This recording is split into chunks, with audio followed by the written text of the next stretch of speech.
میں سب کو مبارکباد دیتا ہوں. قائد اعظم کی سالگرہ منائی جاتی ہے اور قائد اعظم اور بچوں کے عنوان سے اس پریسیڈنسی کے اندر ہر سال یہ تقریب منائی جاتی ہے. لطف آیا اور اس بات کا احساس ہوا، جو بچوں نے خود اپنی تقریروں میں اتنی باتیں کہہ دیں کہ مجھے کچھ کہنے کی ضرورت نہیں، مگر بچوں ہی نے یہ کہا کہ جی آزادی کتنی بڑی نعمت ہے. اور یہ بچے تو اپنی معصومانہ گفتگو کے اندر اس بات کی طرف نشاندہی کی، مگر جو بڑے ہیں اور جو والدین ہیں ان تک بھی یہ بات پہنچنی چاہیے کہ لوگ جستجو کرتے ہیں، قومیں سینکڑوں سال دبی رہتی ہیں، پستی ہیں اور پھر آزادی ملتی ہے. تو لہٰذا پاکستان کی سب سے قیمتی شے آزادی ہے. اچھا، مگر بچوں کے ساتھ کچھ بات ہو، کیونکہ بچے ہی کل کو قوم بنائیں گے اور بچے ہی وہ کردار بنیں گے جو کل کی لیڈرشپ ہے. اس کے اندر قائد اعظم کی بات ایک تو یہ کہ اس عمر کے اندر کھیل کود کا بڑا شوق رہتا ہے. تو قائد اعظم کی والدہ پریشان ہوئی، بالکل اس طرح سے جیسے ہم سب کی والدہ مختلف ادوار میں پریشان رہی ہوں گی. اور میری والدہ تو مجھ سے کہتی تھیں جب ان کو اندازہ کچھ ہوتا تھا کہ معاملہ گڑبڑ ہے تو وہ عارف کے بجائے وہ عارف صاحب کہتی تھیں. تو جیسے ہی وہ عارف صاحب کہتی تھی مجھے معلوم ہوتا تھا کہ کچھ گڑبڑ ہے. تو وہ ہمیشہ نصیحت کرتی رہیں کہ عارف صاحب کھیل کود میں وقت کم ضائع کریں، آپ پڑھا کریں. جتنے میں اسکولوں کے اندر مجھے کھیل کے اندر ٹرافیز ملتے تھے وہ فوراً اسکول ایک برابر میں اسکول تھا وہاں بھجوا دیا کرتی ہیں. تو مجھے یہ بھی افسوس رہتا تھا کہ کھیل کود کے اندر جو کمایا وہ تو فوراً ہی ضائع ہو گیا. تو قائد اعظم کی والدہ نے، قائد اعظم بھی کھیل کود کے اندر اسی طرح سے شوقین تھے جیسے آپ سب بچے. تو ان کی والدہ نے ان کو بلایا، ان کو کہا کہ تم کیا کرنا چاہتے ہو؟ انہوں نے کہا کہ میں بڑا کام کروں گا اور یہ اور وہ. اور قائد اعظم کھلاڑی بھی اچھے تھے، مگر والدہ نے نصیحت کی کہ پڑھو گے لکھو گے تو ترقی کرو گے، پھر سارے کام کر لینا. تو قائد اعظم محمد علی جناح نے ان کی بات یہ مانی اور ان کی بچوں سے بے انتہا محبت تھی. بچے خطوط لکھا کرتے تھے اور جب پاکستان بننے کا معاملہ قریب آیا تو بچے پیسے بھیجا کرتے تھے جمع کر کے. اور قائد اعظم محمد علی جناح کتنی محبت اپنے ہمارے ملک کے بچوں سے کرتے تھے کہ وہ خود دستخط کرتے تھے کہ جس بچے کو میرا جواب پہنچے گا وہ کتنا خوش ہوگا. یہ محنت میں سمجھتا ہوں کہ قائد اعظم محمد علی جناح نے 2-3 بڑی اچھی چیزیں بتائیں بچوں اور بزرگوں جو یہاں بیٹھے ہیں، ماں باپ جو یہاں بیٹھے ہیں. ایک تو یہ کہ وہ اپنی بہن کو ہمیشہ اپنے ساتھ رکھتے تھے اور جس محفل میں جاتے تھے فاطمہ جناح صاحبہ ان کے ساتھ چلتی تھیں. لہٰذا انہوں نے یہ کہا کہ خاندان مکمل اسی طرح سے ہوتا ہے کہ بچوں کا کردار. اور پھر قائد اعظم محمد علی جناح نے سب چیز اسی انداز سے کر کے دکھائی اور نصیحت کی. اگین ان بچوں کی زبان کے اندر آیا کہ پہلے تو یقین اور ایمان ہونا چاہیے کسی چیز پر اگر آدمی محنت کرے.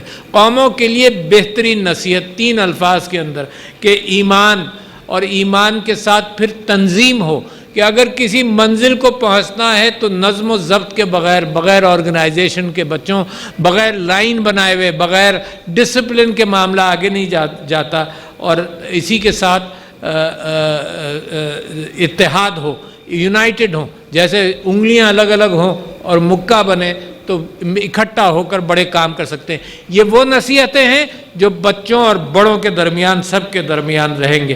تو بچوں، جہاں قائد اعظم نے جو نصیحت کی اس کے ساتھ ساتھ ملک کی اور کیا ضرورتیں ہیں. ملک کی ضرورت ہے کہ سچ بولنا سیکھو اور ماں باپ جانتے ہیں ماں باپ کے ساتھ سچ بولو گے اس کی قدر رہے گی، ایک دوسرے کے ساتھ سچ بولو گے. یہ وہ نصیحتیں ہیں جو میرے پیغمبر صلی اللہ علیہ وسلم اور سارے ماں باپ اسی تلقین کے اندر. اور قائد اعظم نے بھی یہ کہا کہ سچ بولو، غلط کام مت کرو. بہت ضروری ہے بچوں، پاکستان کے اندر اگر یہ 2 چیزیں آ جائیں تو انشاءاللہ پاکستان بڑی ترقی کرے گا. کسی اور کی امانت کے اندر گڑبڑ مت کرو. کسی نے کوئی چیز رکھنے کو دی ہو اس کے اندر گڑبڑ مت کرنا. کبھی کسی کی چیز چھین کر رکھنے کی ضرورت نہیں. ماں باپ کی اور استادوں کی عزت کرو، ماں باپ کی عزت کرو. ماں باپ محبت کے ساتھ آپ کو بڑا کرتے ہیں. استادوں کی عزت کرو، استاد محبت کے ساتھ آپ کو تعلیم دینے کی جستجو کرتے. کھیلو کودو، یقیناً اس سے کوئی نہیں روک رہا، کیونکہ اسی میں مزہ آتا ہے. مجھے تو آج بھی، آپ کو بھی، بڑوں کو بھی کھیل دیکھ کر بھی مزہ آتا ہے. پچھلے دنوں ہاکی پاکستان کھیل رہا تھا تو بڑی مشکل سے مجھے کوئی ٹیلی ویژن نہیں ملا، آپ نے کہیں سے تلاش کرتا رہا، گھنٹہ بھر تلاش کیا کہ میں دیکھوں. تو کھیلو کودو، طاقت بنتی ہے، ڈسپلن آتا ہے، کیریکٹر آتی ہے. تو اس کے ساتھ میں سمجھتا ہوں کہ بڑوں کی عزت کرو. یہ میرے کلچر، یہ آپ کا پاکستان کی خوبصورتی ہے، بڑوں کی عزت کرنا، بڑوں کا خیال رکھنا. جیسے بڑوں نے رب ارحمہما کما ربیانی صغیرا، کہ ہم دعا کرتے ہیں اللہ تعالیٰ سے کہ یا اللہ جیسے میرے بڑوں نے مجھ پر رحم کیا جب میں بچہ تھا، تو ان کے اوپر بھی اللہ تعالیٰ اسی طرح سے محبت کرے. اور ایک اور چیز یاد رکھو، یہ کہ دوسرے مذہب کے بچوں کے ساتھ اچھا سلوک کرو، بالکل ایسے ہی سلوک کرو. قائد اعظم نے کہا پاکستان بن گیا سب برابر ایک، اور خصوصی بچے جس کے اندر ڈسیبلڈ بچے یا جو بھی خصوصی بچوں کے ساتھ خاص محبت کرو. یہ چیزیں ہم سیکھتے ہیں تو ہمارے کردار کے اندر بنیادی حصہ بن جاتے ہیں. اور ماں باپ کی ذمہ داری ہے، میں نے پچھلے دنوں پارلیمنٹ کے اندر بھی یہ بات کہی تھی، ماں باپ کی ذمہ داری ہے کہ پاکستان کا ایک بہت مضبوط پلر ہے خاندان. یہ خاندان دنیا کے اندر بکھرتا بھی جا رہا ہے. پاکستان کا ایک مضبوط پلر ہے، اس کو اور مضبوطی سے تھامنا ہے، اس وجہ سے کہ یہاں سے جو کردار سازی ہوگی جس میں چھوٹوں کا خیال اور بڑوں کا خیال، یہ پاکستان کے کلچر کی بنیادی حصہ ہے. میں یہ سمجھتا ہوں کہ ان ساری چیزوں کے ساتھ ساتھ یہ مجھے خیال رہے کہ یہ پاکستان ترقی کرے گا اور پاکستان مضبوط ہوگا، اور پاکستان ان خوبصورت چہرے جو آج مجھے چھوٹے چھوٹے نظر آئے یہی لے کر چلیں گے.